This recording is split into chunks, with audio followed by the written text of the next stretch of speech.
Hi, I'm Stella O'Malley, a psychotherapist in Ireland. And I'm Sasha Ayad, an adolescent therapist in the United States. Through in-depth interviews, personal stories, and psychological exploration, we probe the gender landscape within contemporary culture.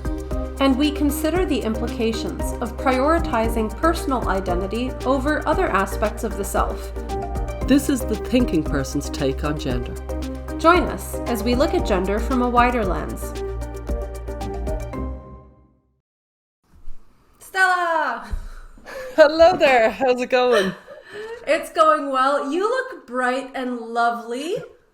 I was told by a very visually astute person to change my desk around, and since I did, loads of people have said I look well, and I'm like, this is a little bit embarrassing because I'd usually be sitting just there, like.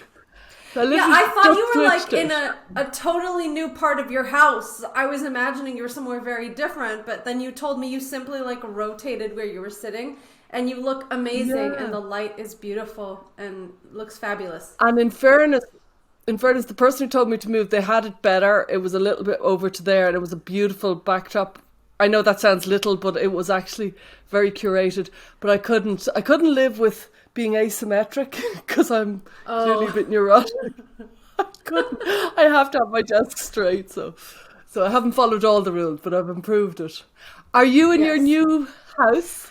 I am. Yes, we moved about a week and a half ago. I'm in my new office. I've set myself up. I made sure that everything behind me looks good. But frankly, we set up really fast. So yeah, it's been great.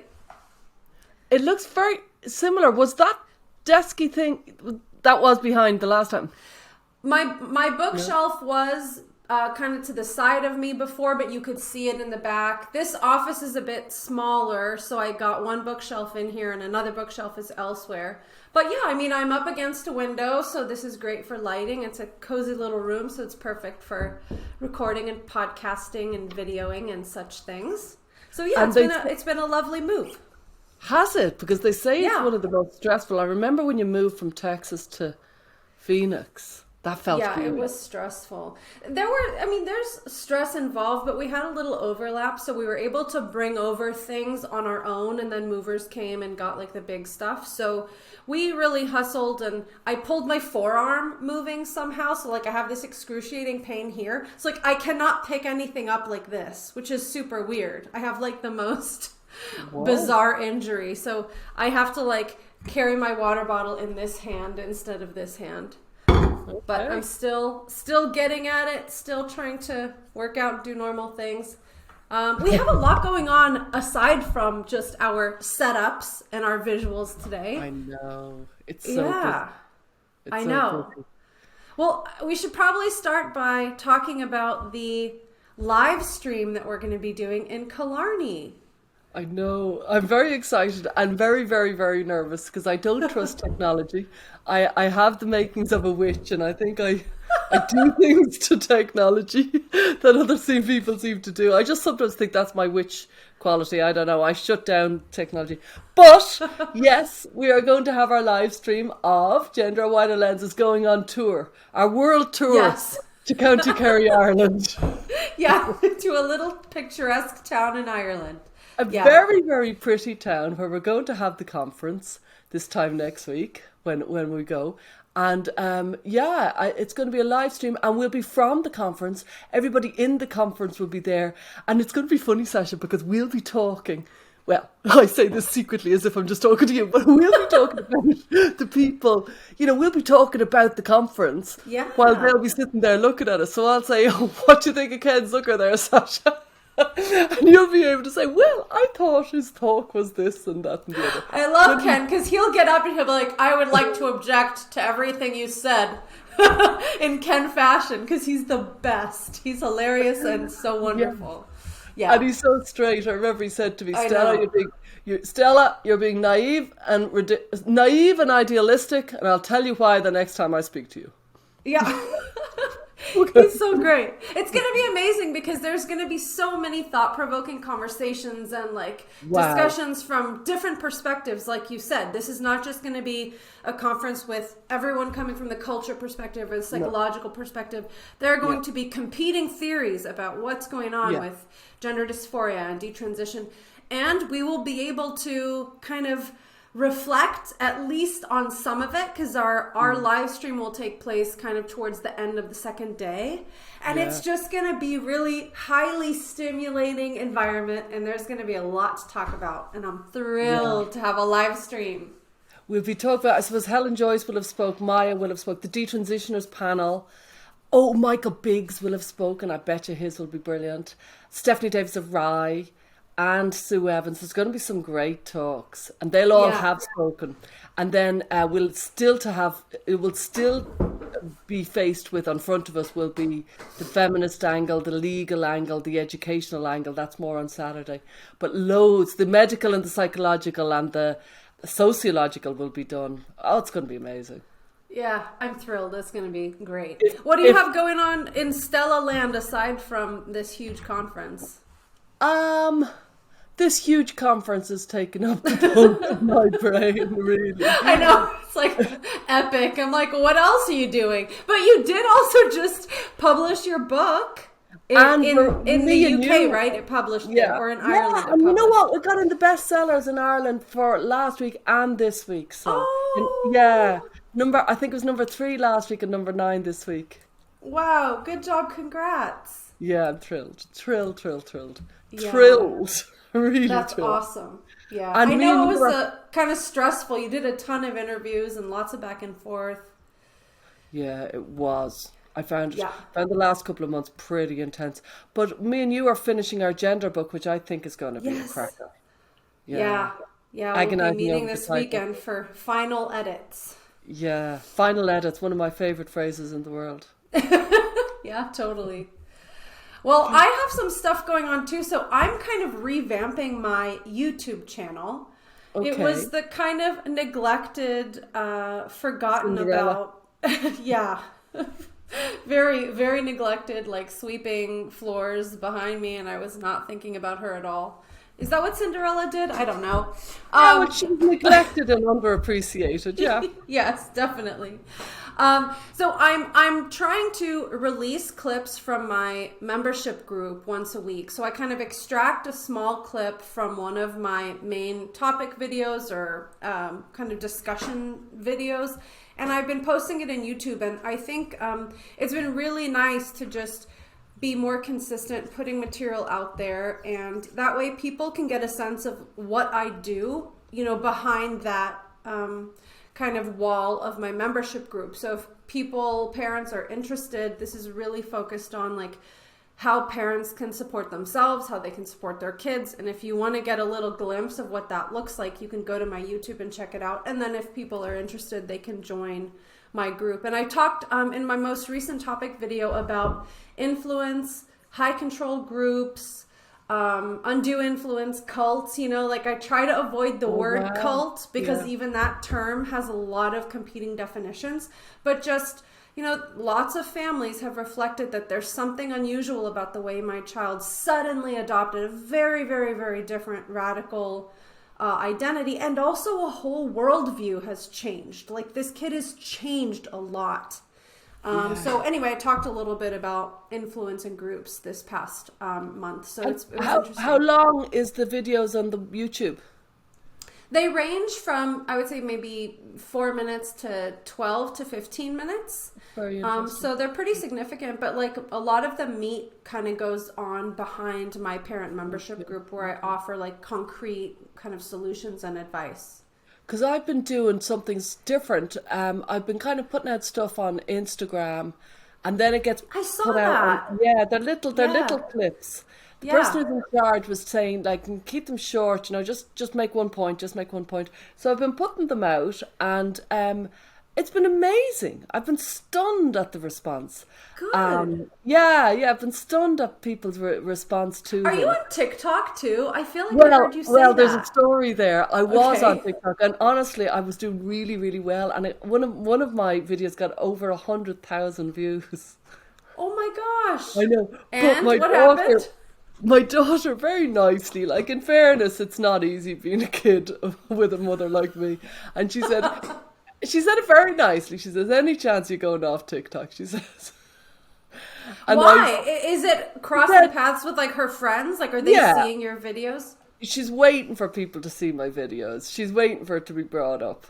And I kind of looked at her thinking, like, she's been very decent and she's asking in a Yeah. decent way. And it was negotiable. Like, she wasn't saying, Yeah. get off. She was like, is there any chance you just don't do Oh. TikTok? And I thought, in all decency, if I'm going to be an honourable person, fair Oh. enough. TikTok is a teenager's platform. I am intruding. It's effectively, I said to her, well, I don't do any dances or anything. And she goes, that didn't watch. I just felt like it is her medium, and it's almost like she's hanging out in a cafe and I'm going Totally. down. Yeah. And I you're just, like the entertainment. You're like singing at the cafe. She's gonna be like, oh, yeah, like, yeah, because like, you're yeah. you're not just having a TikTok to observe. You are producing content for the At TikTok. the time, I was on a real high because it's not only that one video that went well, there's a few others that were up 60, 70,000. So I was like, I thought I was a TikTok queen at the time. And she said, I'm kind of waiting for people to find it, people from school to find it. And she goes, it's making me kind of slightly dread them finding it. I thought I wouldn't like that if I was her. So it's like me You're a good singing in mom. the cafe and our friends haven't figured out that I'm singing in the cafe, but they're about to. So anyway, I Yeah. thought I'll do the noble thing. Well, it So wasn't was very there a noble. trade? Did you ask her for anything in return? Well, no. Before before we beatified me, I wasn't that perfectly noble. I went private and I haven't added any more videos. So Okay. I just shut it You're on down. the down low. Your TikTok on the So down low. that was my TikTok life. A moment you had a 15 minutes of fame on TikTok. All Yeah, right. Well, I could have been maybe there will someone. be an encore. Maybe you can have a disguise and go back on TikTok. Yeah, yeah. So We'll then I see. put those little videos on YouTube to see. I haven't checked. I haven't checked to see how they've done. But at least I've started kind of, because I think the video things can be really helpful. Just I've had so many lovely comments. And I Yeah. thought, God, yeah, Yeah, it's it's been really nice. surprising. But Yeah. there's also GETA have entered our Yes. lives, yeah. Yes. And More then we're going to go on formally. to a really meaty episode. We have a really meaty Yes. episode. Yes. But I Yes, don't we want to do. miss the arrival of GETA. Yes. So GETA is officially one of our sponsors now. We are thrilled to have them. They're a great organization, if we can say so ourselves, since we partly founded them, partly founded Yeah. GETA. And actually, really quick, there's a really interesting workshop happening tomorrow when this episode goes out. Eileen Phillipson is running a webinar called Gender Trouble, Authoritarianism, and the Flight from Womanhood. So she's talking about like postmodern ideas about gender and how they've kind of come into the public square and what that means for professionals, organizations, therapists, etc. So this is going to be a really good webinar. So if anybody out there is curious, you can go to getagenderexploratory.org, right? .com, sorry, genderexploratory.com and check it out. .com. So yeah, you can go to this amazing webinar with Eileen Phillipson. Yeah, yeah. And we're very, very delighted to have GETA as part of our thing. Yeah. We've been, thrilled to have Rhyme, thrilled to have Jen Specht, and now we have GETA as well. And I'm sure there's Coca-Cola's on the way. And Pepsi, they're gonna fight over their sponsorship spot. Yeah. So let's get into this episode because I think this is going to be really interesting. I can't believe we haven't done this episode before. I know, we say that a lot. There's so many topics. So today the vision is, and you add in if you think I'm missing something, the vision is we have talked a lot on this show about why we don't think the affirmation model is great. We've mentioned it, we've alluded to it, we've criticized it, but we never really flushed out what it is. If you hear affirmation therapy, what does that actually mean? What are the implications?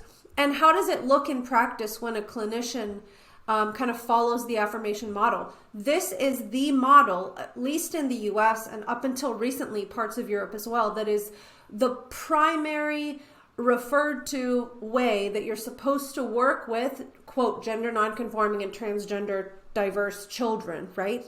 So what does that mean? And what do we think about it? And what's the issue? And how does this affirmative model contribute to what we believe we're seeing, which is kids slipping right under the radar with really serious mental health issues that go untreated in lieu of just affirming gender and medically transitioning? Yeah. And so the affirmative model, it's more than anything, it's the new kid in town. It came in without, from what I could see, without a kind of any sort of evidence-based theory that, there wasn't a theory, somebody who brought forward an idea that we should try, and then we kind of, there wasn't, let's say John Kabat-Zinn, he brought in mindfulness because he was working in stress clinics, and then he kind of used some of his kind of what he'd learned from being in India, and he brought it, and then he developed a model, and he called it mindfulness-based stress reduction. So that's how the model, he used it in residential clinics, then came out and said, I have a model, this is what it is, and it was called MBS, or mindful-based stress reduction. It's a model, it's an approach, it's a thought. So the affirmative didn't have any of that. It just seemed to kind of arrive without very much. Nobody really heralded it. Nobody said, hey, I've got this amazing work I've been doing for the last 10 years and now I'm bringing it to the world. Yeah, there wasn't a lot of kind of on the ground testing with long-term evaluation of outcomes and things like that. I think it was one of those, and I do think the field of counseling is susceptible to this. There's a theory that is based on an idea or a conception of an internal state, which is really hard to actually test sometimes. Certain types of therapies lend themselves better to outcome testing. And I think if you have a theory of identity, you can work with it. I mean, I'm sure Dr. Diane Ehrensaft has been working in this way for many years, but is there a rigorous process to test whether or not the assumptions in the model are accurate, or whether or not this is required? Not really. But I want to, just kind of touch on something, because you made a really good point about, like sometimes people argue what's happening in gender medicine is unlike any other kind of treatment protocol for young people. And on the other hand, what's weird about it is that it's a combination of mental health and identity theories and medicine. So you're combining kind of like two types of fields that operate separately. And you pointed out that in some ways, affirming a person in the context of therapy is actually quite boilerplate. So, being an affirmative therapist, like if you look at, papers or guidelines around affirmative therapy, usually they start out with like a long list of definitions based on almost like Tumblr speak, right? What is gender non-binary? What is cisgender? What is heteronormativity, like genderqueer? So you're first asked to learn all of this language and what it means, which makes sense. If you have a client that's going to come in using a bunch of labels and definitions, you want to know what they're talking about. But it also is kind of saying to the clinician, use your self-reflection about your own bias. Like if you have a negative feeling towards this identity or that identity, like understand that that is an ingrained kind of heteronormative, gender normative bias. They often require, or not require, but like request that the clinician almost gets involved politically. Like gender affirmative therapy kind of goes hand in hand with like an activist or social justice advocacy perspective. And there's a real emphasis on normalization and non-judgment. Like if a person comes in with, let's say, a non-binary gender identity that is really hard to fit into a category, the clinician is supposed to put aside their suspicions about this or their questions about this or their discomfort about this and recognize those as bias, and then just be like open to letting the client teach you in a way. So like it's very, very take a back seat, client led, and that's the foundation of these affirmative therapies. Which is really interesting for about 100 reasons. For starters, I think, affirmative therapy, because that's what it's called at this stage, or the affirmative care, it's effectively, it came from, as far as I can see, we affirmed, it was a descriptive word. It was just affirming, and it was kind of rooted in, if you had somebody who was gay or bisexual or lesbian, they would be affirmed. And somewhere along the way, it slid into this was an approach to use for gender. I still haven't got to the root of when and how that happened, but it seems to have been something around the 90s and the noughties that kind of happened. But there was something else happening within the counselling industry, which is very relevant, which is like from the 70s onwards. Carl Rogers, he's a great American psychologist, and he had a model. He had, it's called different things. Some people call it Yeah. humanistic. Some people call it person-centered. Some people call it client-centered. But Carl Rogers brought in this concept where all the therapist had to do, and it's huge in Ireland, by the way, person-centered counselling.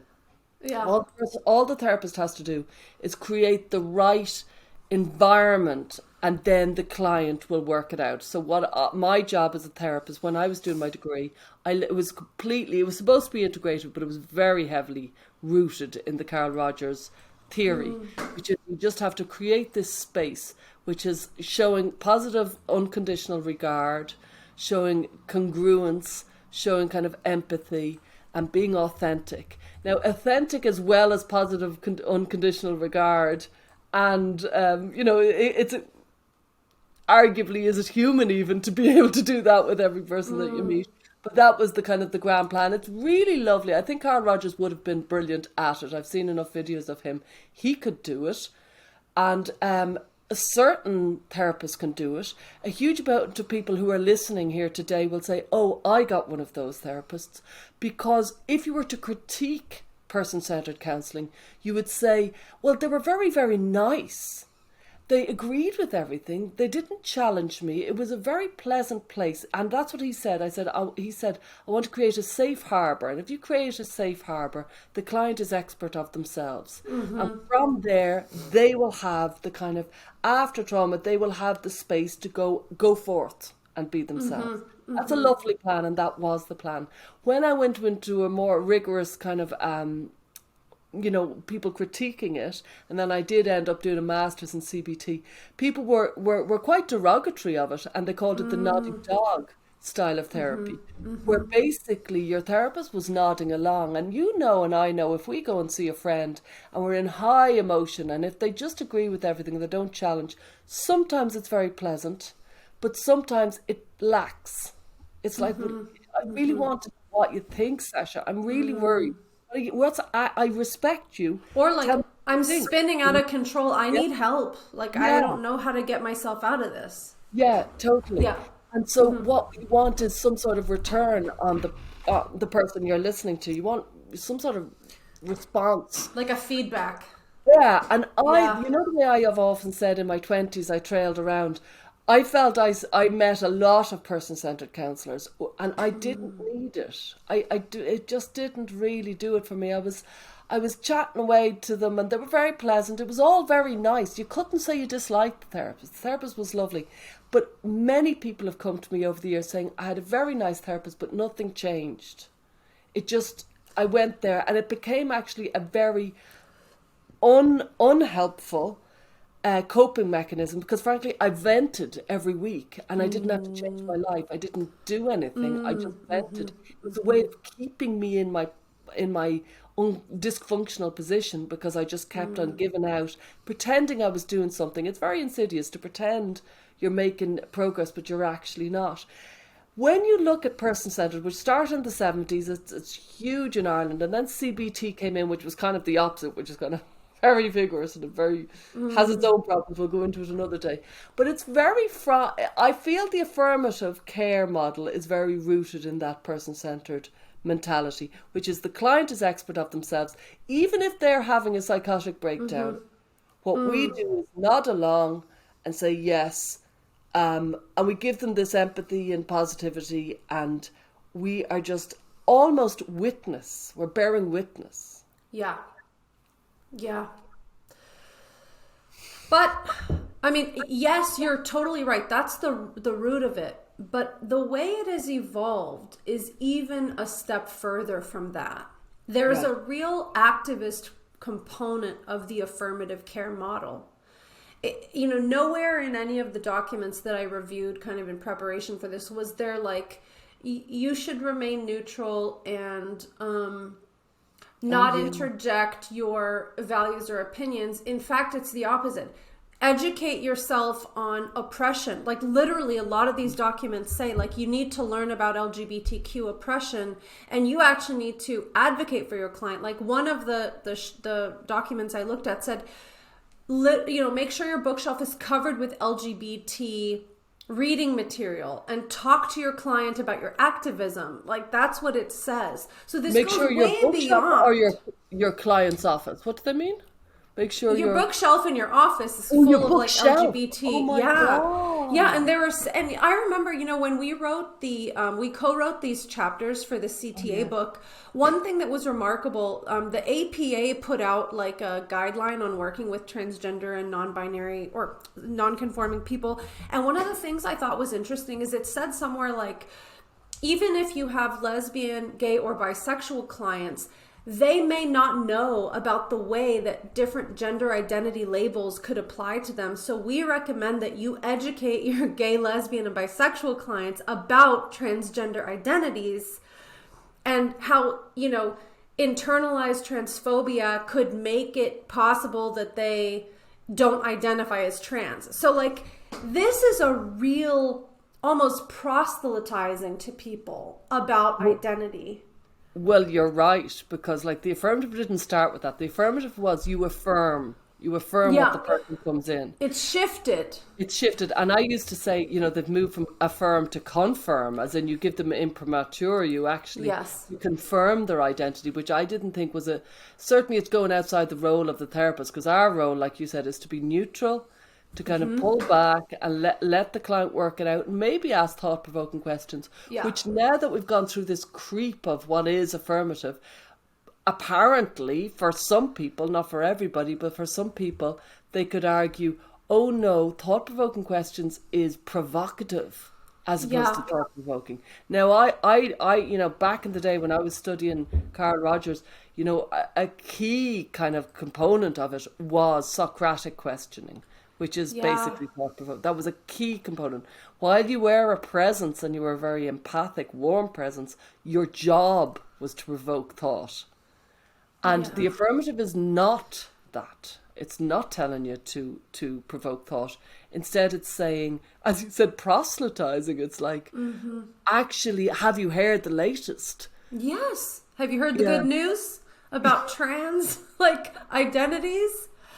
I mean, it's when you were talking about questions, Stella, I was thinking about like times in my life when I have felt most alive intellectually is when something that I thought about myself or the world has suddenly been kind of revealed to me not to be true through the process of like really, like someone will say something and I'll be like, oh, that didn't feel right. Like, screw that person. And then I'll just think about it and I'll be like, crap, I think they have a point. And then, when you start to go through that process, and that's, I think, the goal of Socratic questioning, to really examine, like, why do I think the way that I think? What are my underlying assumptions?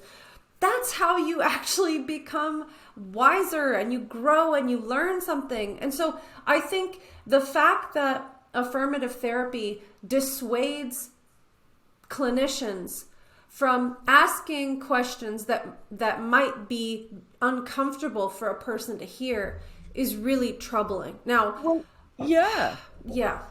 that's a really good point, because there's a difference between a therapeutic process and a therapeutic support. And Samaritans, if you bring the Samaritans, they'll give you therapeutic support. Now, they will not be trained therapists.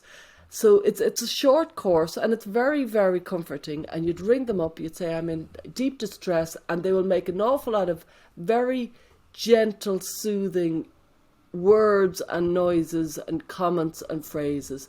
They'll reflect back what you've said, but they will never add anything new because they're therapeutic support. Is Samaritans like kind of like a crisis hotline? Do you not have Samaritans? We might, but maybe I'm just like not aware of it. Oh, that's interesting. Yeah. We probably do. I'm just also like really bad at like understanding the culture around me sometimes. They are the crisis line. I would have thought they were global. I haven't a notion if they are or not, but they're certainly in Ireland and England. Okay. And, So it's a crisis line. Crisis line. Yeah. But and there's a lot of people would get trained for this, for these crisis lines, and so when they do offer it, it has its place, and it's a very important place. And it's great that it's there. But they are definitely trained within their realm. Like, don't go out of it. Don't start trying to give them therapy. That's not what you're there for. Yeah. And that's fine. When you go to therapy, you're supposed to be going through a therapeutic process where you are expecting a lot more than support. Yes, you will support, but you'll also get other things. And that lovely phrase, about therapy, which was, that for example, a certain type of therapy is necessary but not sufficient. As in, of course you have to give Carl Rogers, lovely empathic kind of conditions. So, a critic of Carl Rogers said, person-centered approach is necessary, but it's not sufficient. You need to give more. You know what I mean? And it was a very interesting phrase that I always kind of thought about. You know what I mean? As a phrase, necessary but not sufficient. Yeah. Make sure you're empathic and authentic and all that. Go on, you're done. But also, because I'm just thinking about the underlying assumptions here, and I think we should circle back and kind of extract some. I like this necessary but not sufficient. So I'm just going to pretend that I'm a clinician who's been working in the gender field for a long time, and so far I've just been neutral, right? Okay. And all I've done is like nod along and agree. Somebody who has more of an activist perspective might come and advise me, the clinician, say, what you're doing is necessary but not sufficient. You actually do have to go above and beyond. And what I mean by that is breaking down the gender binary. Like, that's something I saw in a lot of affirmative documents. Okay. You need to question hetero and cis normativity. You need to get more politically involved. So I 100% agree with you, but I guess it depends on how you look at it. Okay, well, that was not how I looked at it. I was looking at it as in it's not deep enough. As in, we humans, we're complex. And it's, before we started, I mentioned, like psychoanalysis, when Freud was once in a restaurant and he was smoking a cigar, and one of his merry men, one of the Freudians said, "Oh, I see you're smoking a very large cigar," and Freud said, "Sometimes a cigar is just a cigar." Not everything is symbolic, and arguably the psychoanalysts in our lives will probably give out to me for this, but arguably psychoanalysis might always see symbolic meaning in everything you do. Yeah. And sometimes a cigar is just a cigar. Sometimes there is no symbolism in it. But then the opposite of that could be affirmative, which is I'll take everything you say at face value and I won't see any hidden meaning. So therapists back in the day, or psychoanalysts, they always saw hidden meaning, which must be, I have often talked to clients and just people in general about therapy, and they find it a little bit uncomfortable because they're like, these therapists are always reading into everything you say. It's kind of a little bit distasteful. You know what I mean? Yeah. It's like we're there with a mental microscope into everything you say. Oh, that's what you say. And we kind of do approach life like that, but I think it could feel very intrusive and frankly a bit icky that somebody is always thinking your hidden meaning. But the affirmative is like the opposite. It's whatever you say goes. Yeah, that's so true. We hope you're enjoying this episode of our podcast. We work very hard to maintain high quality content for the show. To take an even deeper dive and support the show, join our listener community for access to exclusive content, practical tools, and resources supporting gender and identity exploration.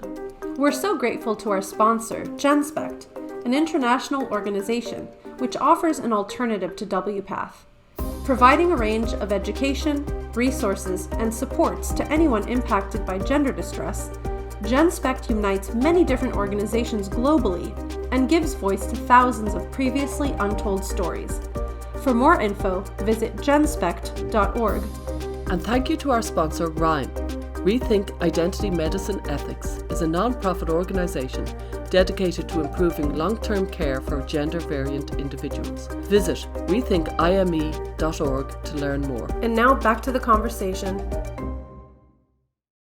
So let's try to imagine, what are the assumptions in the affirmative model? So if you have a therapy model that says, the first thing you need to understand is that there is cis heteronormativity, there's oppression, people suppress their true identities.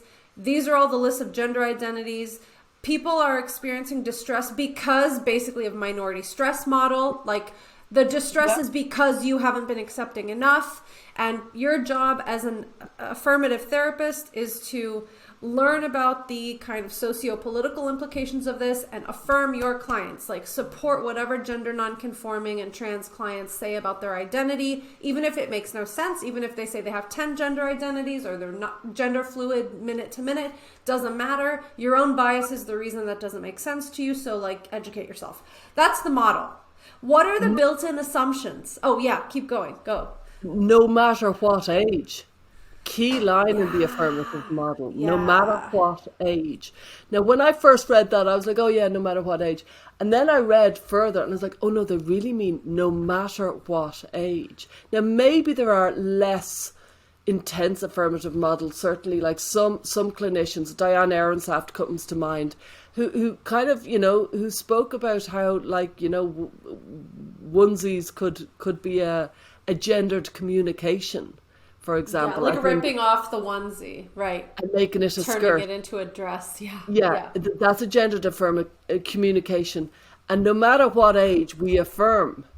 Now, why would a dress equal female would be something somebody like me could push back on. It's like, who says? But yeah, the idea of no matter what age is how it has seeped into now schools and a whole mindset. As in, not only is the client the expert of themselves, the child is the expert of themselves, the infant is the expert of themselves, the very, very distressed, traumatized with 4 different conditions that are deeply impacting their way and not allowing them to have insight, for example. That is still affirmed. So it doesn't matter what age they are, and it doesn't matter what other mental health challenges they have. Yeah. It is still affirmed, the person in front. That is a very, very, what would I say? I would say reckless way to approach vulnerable people and very young people. That's where I really push back and say, oh, no. We have a duty of care. We have responsibility. And sometimes when somebody comes to me, they are highly vulnerable, and it would be reckless and I would say inappropriate for me to take what they say at face value, because people can say really extraordinary things. And like I'm a great fan of Fritz Perls, one of the great psychologists, and he used to say, what's going on now, what's really going on. So he was more like, oh no, you say this and I say that. And you've heard me say 100 times, I see a client and they come in and they're talking about their husband for the first 10 weeks, and then they start talking about how they're drinking vodka every night. Do you know that's common? That's common. Like that they swing from what they say, just for people who don't know, who haven't been to therapy, often what you bring to therapy at the beginning. You're very understandably testing the therapist to see if you can trust them with your deepest thoughts. So you test them with a few starter offers to see how they respond. You do it unconsciously, you're not thinking of this, but you're figuring out if you can go to the places that you might want to go. And then over time, you peel the onion and you start actually revealing your really deepest, darkest, difficult thoughts. But if it's just taken at face value and there's no kind of idea that there could be big, big things yet to come, I lose faith in the process. Yeah, I mean, I think that's a problem even outside of this gender thing. Like the model of therapy that is most commonly practiced, especially when insurance is involved here in the US, is like a 6-session kind of model. Like the person comes in, session 1, you establish therapeutic goals. So what that means is that you also are taking directly at face value the presenting problems that the client is bringing to you. And Okay. it may be that those are legitimate problems, but what we believe from doing more kind of long-term therapy is like those are usually a problem, but like underneath the iceberg, there are maybe bigger kind of fundamental patterns of how this person's living their life that's creating this or that thing popping up in the surface. So like if you have this belief that like therapy is supposed to establish goals on day one, and in 6 sessions, like get the person to their goal, or 12 sessions or 16 sessions or whatever, it also follows that if you are working with quote gender diverse and non-conforming people, session 1 establish like what's the problem and let's get there. Like let's just get there. So I don't think that this is a unique, like I do understand why there's some aspects of gender medicine, like the absolute silencing of debate, the dogmatism, the extreme stakes being so high with the medical interventions. Like obviously that's different. But in terms of how therapy is conducted, this has become pretty commonplace that you go to therapy, you say, here are my problems, and the therapist says, okay, those are exactly what we're going to work on. It's almost like a mechanic or something. Like, Yeah. it's really interesting. It's not therapy. There's no sense that there's a deeper underlying meaning. There's no sense that this person may not be conscious of what the issues are. Like even when I'm conducting like consultations with parents, what often happens is we start talking about the dynamics with their kid and the conflict, but then like by the middle of the consultation, we're talking about like much deeper issues with like, how does this family self-regulate their emotions? How does this family, their own parental experiences, like when they were children, impact how they parent? And a lot of parents will be like, wow, I didn't realize this was going to get so deep. And it's like, well, everything is deep. Sometimes it's just a cigar, but sometimes when you're dealing with like problems that keep coming up that are really huge and like family shattering, it is going to be deep. It's not going to be like a simple solution. And very often clients say, I didn't think we'd land here. I didn't expect where we went. I just didn't think it was good. That wasn't my narrative. And then you think, yeah, we're really getting to places. We're getting to places in their mind. Now, I wonder, did therapy of the old days feel like a gotcha? You know, the clever guy in the back, and somebody was lying on the couch and it's like, oh, I see, you know. Maybe it felt like that. And so they turned it around to kind of just whatever you say goes. But I suppose what has happened with affirmative therapy is it's come in and it feels really positive. It feels really inarguable. Of course you affirm, of course you give people agency, of course you respect everything they say. It feels like it's a political motivation. It's like, it feels like almost customer service. Whatever the client says is right, if you follow me. And that's where I would go back to my version of necessary but not sufficient. It's like very pleasant, but not necessarily good for you. And so that's why so many people are reluctant to kind of give out about their therapeutic experience. They say she was lovely. And I'm like, yeah, well, she would be. Okay, I do want to try to identify some of the underlying assumptions because this will help us. Oh yeah, you help me with that. Like look at I keep on bringing it off. the way this plays out. Okay, so I think one underlying assumption is that, well, it's hard because it's so deeply tied in with all of this jargon, you know? But like one assumption is that there's this internal state of self, which is now being called gender identity, and that it exists independently of other parts of the person. So I think that explains some things we hear a lot, which is like parents will say to the clinician, you know, I'm concerned that my daughter's a lesbian, but she's feeling uncomfortable with her same-sex attraction, and that's why she's doing this or feeling this way. And they will say, those two things are separate. Or a detransitioner will, in hindsight, remember their therapy sessions and say, I told my therapist about all of my childhood abuse, but my therapist said that you can't be made trans by your abuse. So like the belief is that there's this sense of what a person is as trans or whatever, and that's totally independent from anything else. So it's not impacted by other things. And I think the reason that belief exists is because this is a non-pathologizing perspective. We're supposed to think there's nothing about somebody having a gender identity that doesn't match their sex, which is in any way like not compatible with living as a person. Like it's totally the same thing as just preferring to wear pink versus green shirts. You know, like it's the same thing as having a preference about pancakes versus eggs. It's a totally neutral aspect of the self. Yeah, I was just imagining being an affirmative clinician. And I was just imagining, so the client says something that I know and they know, key point, they know and I know, isn't quite true.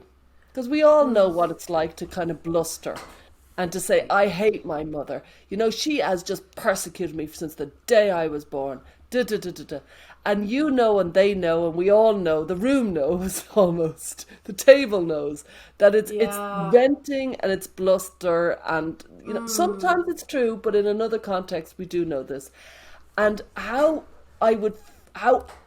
uncomfortable I would feel as a therapist to nod. I would feel it's very disrespectful to my client to nod along without at some point bringing it around to, I can see you're so angry with your mother. I can see you're so angry. And there's so many other emotions mixed up in that. I don't know how I could refrain from saying it, but there's a reason why they are. And you touched it, well, you explained it earlier, which is basically there's a big stick hitting you saying, educate yourself. This is your bias. Yes. This is your Yes. bias, you transphobic Yes. bigot. Go and do another course. And Yes. that seems to have, there's something about that. And I remember somebody was talking to me about recently about, well, who are all these therapists? Why are they so bad? And I'm like, I wonder, is there a certain type of personality who goes into counselling where maybe they don't like conflict, or maybe they're just so desperate. Maybe they were huge people pleasers, but we're so desperate to keep everything pleasant or something. Very far from the Freud vibe of, I don't know, but I'd feel so uncomfortable as a therapist if this an untruth entered the room and I allowed it to stay there and allowed it to continue. That would be very hard. Well, I think it's so complicated. But have I moved you off the underlying assumptions? No, Yes, I innate want to gender touch on identity. this. I mean, that's probably the biggest one. I mean, okay, let's stick with that, and then I'll come back to this point. Yeah, Innate because gender I'm identity. terrible. I was like this. And also, all the things that are transphobia and bias, like you touched on that just now. All the things, all the things that are all disagreement to this person's thought is actually some form of transphobia, lack of education, bias.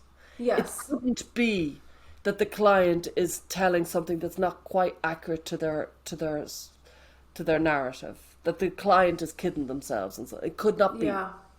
That is my bias. I can be wrong at all times. The client has to be right at all times. Yeah. Yes. Wow. Yeah. That's amazing. Yeah, no wonder this isn't written down anywhere.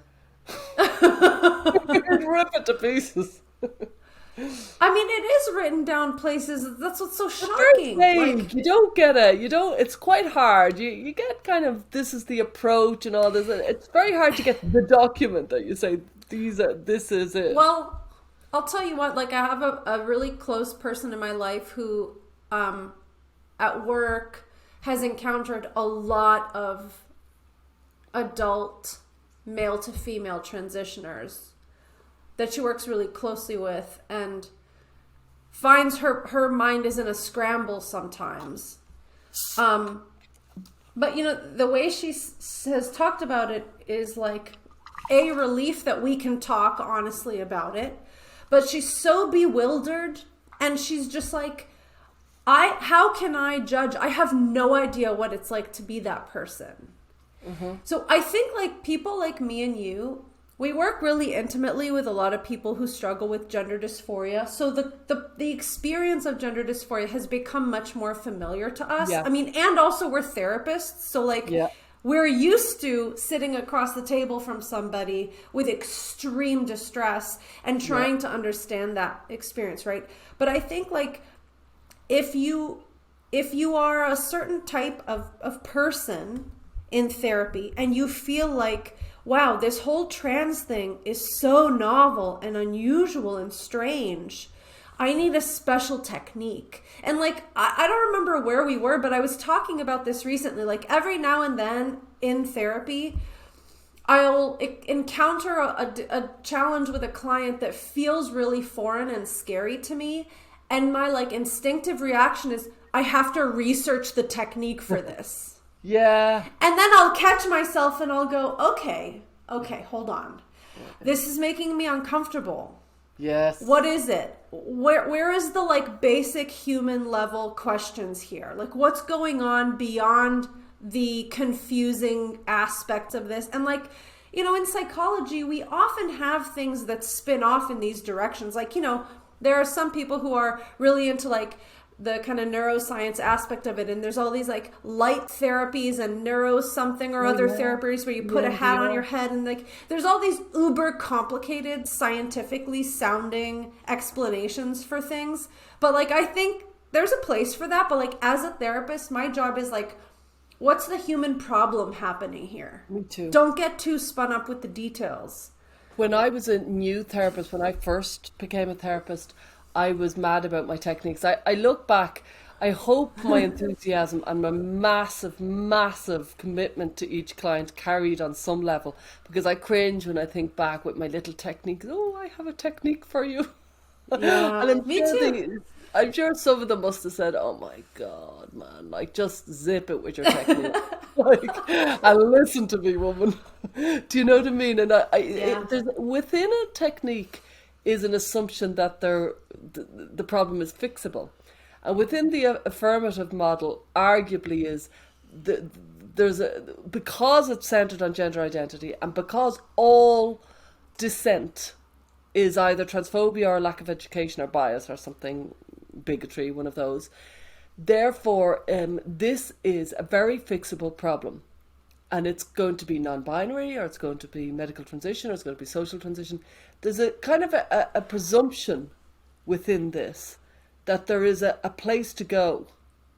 Do you know what I mean? And that the problem is societal oppression. Like over and over and over in these documents, the problem is bias, transphobia, and societal oppression. So the fix is for you to proudly and loudly, as the clinician, align with this kind of political philosophy about identity and like double down with your client and like get activisty.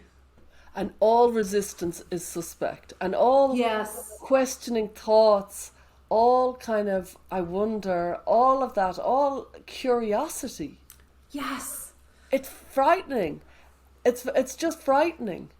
And what I find amazing really is, I don't find it amazing now I've studied. I think the positivity culture that took over really from the noughties onwards. And do you remember, because I've studied this quite a bit, to do with writing my books, I kind of traced it all back. And do you remember The Secret, Rhonda Byrne and Yes. all that? And Yes. you just had to manifest. And Yes. that was, Oprah Winfrey was quite into it. And that whole idea of like, you just don't do negativity, you just do that. Now, at the very same time as people were talking about The Secret, I remember a client ringing me up. She didn't become a client, but I remember somebody ringing me up to say, do you agree with The Secret? Because I could only go and see you if you did. And I was like, wow, this is really coming into a whole, this was back then.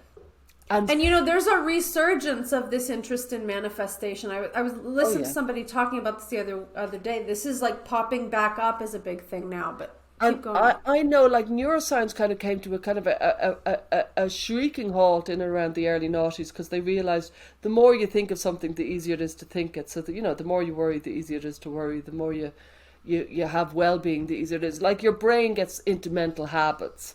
And for neuroscience, that was very interesting. Hence the growth of the the positive movement. So they thought, oh, I see, that's what we have to do. We have to think more positively. We'll get into good positive mental habits. We hear that phrase all the time. The Yeah. well-being industry, it all moved in. At the very same time as the whole well-being, positive thoughts, all this, the affirmative was starting to starting to grow, starting to start walking. And within like 2010, 2012, it was there. You know what I mean? It had Yeah. arrived in, and it wasn't out of keeping. When people try to figure out what's going on, you have to think it was a confluence of events. This positive kind of affirming thought process was in counseling. We were very Yeah. ripe for the picking to Yeah. be affirmative therapists. Yeah, I mean, I think if you combine that positive thinking but the social justice and advocacy piece, you have like a perfect recipe for this type of therapeutic approach. Yeah. Um, And it's seeped into, let's say, schools, and we will probably do more on schools and kind of the affirmative attitude, like, let's say, elsewhere. But that has seeped in, and it's part of the positivity movement. And there is such a phrase as toxic positivity, and there is such a phrase as cruel optimism, where you nod along smilingly while somebody says, "I'm going to be, a famous singer." And they won't be a famous singer, and it's not going to happen. But cruel optimism is allowing somebody, go on stage and just think it'll yeah. work out for you, because if you wish hard enough, it'll come true. It's cruel to allow somebody to do that and invest everything in it. On some level, a good friend or a decent therapist will start to bring in more critical thinking into you, because it will help them. That's what I think. It's funny that you say that because I'm now thinking about like my experience in the dance world and how many like beginner dancers have to start somewhere and then you see them 3 years later and they're like fabulous. But maybe it's different with singing. But I mean, I get what you're saying. Like you're basically saying to egg someone on in a dream that actually has tangible You harmful see, this is it. consequences. Yeah, because you would say, because what you're saying is so right. We've read a million biographies of people who everybody said no to them, and then they ended up being a hero. Right. That's the Yes. culture we're in. But then there's a huge amount of people who thought they were going to be a basketball player and they didn't become one. And it was Yeah. actually devastating. And, somebody who thought they were going to be a footballer and they didn't become one. So for all the people that succeeded, there's a whole other people who thought, I had such a dream and I didn't. Now, how to marry that, I don't know. But I do think an issue in our culture that if we tell anybody you can be anything you want, some And I people it think works, but some people it yeah. doesn't. And I think, when we think of the person's overall life, to kind of go back to this question of like the dancer or the basketball player, like Yeah. how much of your energy and resources are you sinking into something and for how long? And are you seeing That, any incremental progress? And is yeah, this coming at the detriment of other possibilities for your life? yeah. And that kind of That's either the or toxic is the positivity. key, right? Yeah, And I want yeah. to touch on just for a few minutes, like, how does this affirmative model, if it's being taught, like, something that we're often contacted by people who are in training as therapists who are being taught this affirmative model, or like someone who works in a group practice and they're being given trainings on this model.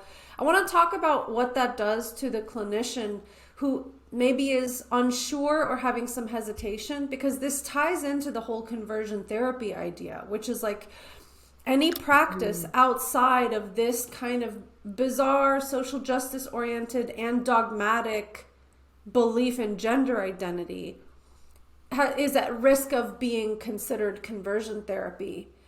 And Yeah. that almost creates a funnel where like the only people willing to do the work are the people who are the most bought into affirmative therapy. Like you and I are Oh, kind of yeah. oddballs. I mean, we're growing, GETA is growing. There are lots of brilliant clinicians who we know who are doing, starting to work in this field. But there's also a much bigger population of therapists who are like, I don't know about this affirmative model that I was taught. I'm not sure I could do that. And they are opting out. So many therapists that I know have said, nah, I can't work in this field because I'm being Yeah. offered one approach, which is to affirm everything, and it's everything I don't stand for as a therapist. So therefore, I'm not working in it. And what has Yeah. happened, therefore, is only the real evangelists are left. Who, and I think you cannot be an affirmative model unless you fundamentally believe in gender identity theory. And you can't really be, sorry, affirmative clinician, you can't really be an affirmative Yeah. clinician either unless you buy into the idea of your dissent is bias in education, needing of education. Because if you have any respect for your dissent, well, then you can't be affirmative. So you have, it Yes. needs complete Yes. buy-in. Yes. It's totalizing in your Yeah, worldview.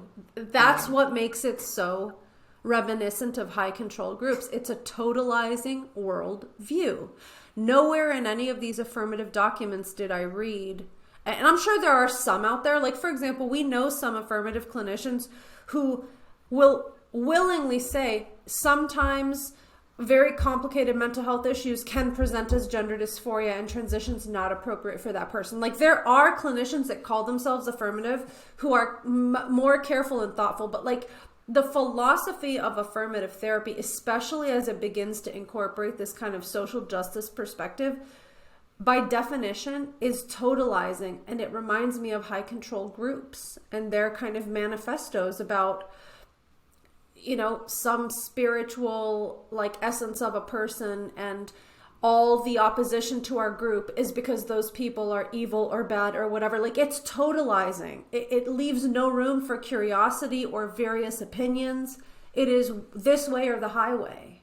Yeah, I know you like, well, I know you've said a few times, we can't dismiss them all and we can't tar them all with the same brush. And some affirmative clinicians seem to be very thoughtful. And I'm like, yeah, so that means if they are thoughtful, and I think there are some out there, that means they believe fundamentally in gender identity theory, but they also believe in the concept of some people can get it wrong. Right. But they're also ostracized by the most ardent activist types of clinicians. Like the people that I'm referring to, like the Laura Edwards Leapers, the Erica Andersons of the world. We may not agree on everything, but I do think they have a lot of integrity and they're operating from a reasonable place, which is like some people can get confused about their gender for reasons other than what would make transition beneficial. But like they've been basically called transphobic bigots and they've pretty much been ostracized. Right? And we talked about this when we had Joe and Alistair on.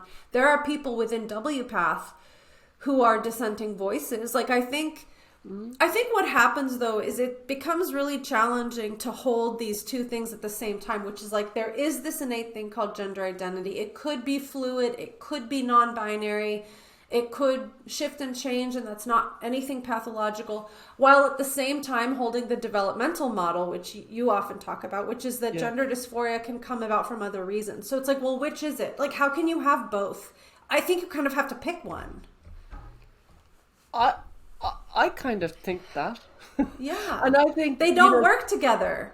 I think an affirmative clinician who also questions somebody's gender identity, they're not a pure affirmative, or certainly if they are, you would think you could nearly add another word to it, a kind of thoughtfully affirmative or something like that. But one thing I want to say before we come to the end, I'm conscious of the time, is that I've noticed in yet another concept creep that's happened is because I was on Benjamin Boyce there a few weeks ago with Eliza Mondegreen. It was a really interesting Yeah. conversation. Yeah. Somewhere in the middle of it, I said something like, well, banning affirmative, I don't know what I said. I think either affirmative care or affirmative therapy seems excessive. Now, what I meant was, I must get onto him and say it, tell him just plaster it somewhere. But what I meant was affirmative talk therapy. Banning talk therapy seemed to me to be excessive. But Yeah. in the concept creep, I've now realised, now they're calling affirmative care equals puberty blockers. Do you know what I mean? That it's moved into a new, as usual, nothing stays the same. So what I Yeah. thought as affirmative care is affirmative therapy, somebody nodding along, which can be insidious and it has a huge amount of issues, but banning it felt a bit sledgehammer to crack a nut kind of context. But actually, it can be basically a euphemism for puberty blockers, mastectomies, the whole lot. That's under the banner of affirmative care now. Yeah. Christ. And again, the concept just keeps shifting. I think like if you found like one of these obscure papers like 30 years ago about affirmative care for gender nonconforming children, it would have meant one thing, but I think what it looks like today in the way most university systems and medical systems and, clinics are rolling it out, it's a really different animal, even from the questionable affirmative care from a few decades ago. I know our listeners are incredibly erudite and they know a lot. If anybody could find, I would really love to find the first context, the first time it was written. Do you know what I mean? The first kind of allusion to affirmative care, both in the therapeutic sense and then in the gender sense. That whole... I've just not been able to find it. I think it's Aaron Saft. I feel like it's Aaron Saft. No, I thought it was before that. Are you saying like she brought out a book in 2013, as far as I know? But are you saying way before that she that's very interesting. You might be right. I might be, yeah. Memory is subjective and it can be very fuzzy. So like I'm telling myself this now and I can build a story in my head, but I could easily be wrong. So I don't know. And I could be affirmative and just say, yeah. That would make me feel really good about myself, Stella. So I would love that. Okay, so I think we have tossed this around enough for today. We'll probably come back to this, but it's important. Very. All right. Well, I'll see you next time, Stella. Yeah. Okay. Bye. Thanks for joining us this week on Gender, a Wider Lens. Listener support means a lot to us. If you enjoy the show, please like and subscribe on iTunes and leave a review.